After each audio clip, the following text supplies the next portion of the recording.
আব্দুল আল জাবেরের মতো বন্ধু পাওয়া সত্যিই ভাগ্যের ব্যাপার। হাদিকে হত্যা করার পর এই একমাত্র একটি ব্যক্তি যে পুরো বাংলাদেশকে তোলপাড় করছে শুধু হাদি হত্যার বিচারের দাবিতে।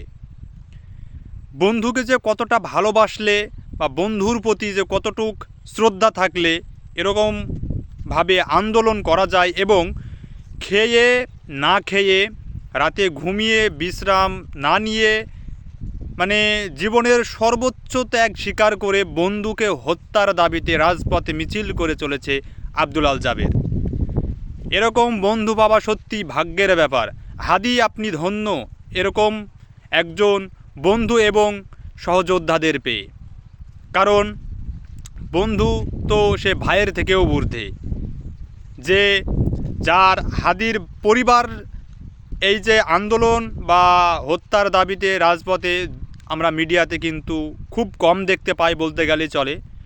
একমাত্র আব্দুল আল জাবেরই হাদিকে হত্যার বিচারের দাবিতে রাজপথে মিছিল করে চলেছে। জীবনের মায়া ত্যাগ করে সে আজকে রাজপথে মিছিল করছে শুধু হাদি হত্যার বিচারে। এমনকি তাকে পায়ে গুলিবিদ্ধ করেও রুখে দেওয়া সম্ভব হচ্ছে না। সে আবারও ঘুরে দাঁড়াচ্ছে যে বন্ধুর বিচার পাওয়া না পাওয়া পর্যন্ত তার এই আন্দোলন চলমান থাকবে।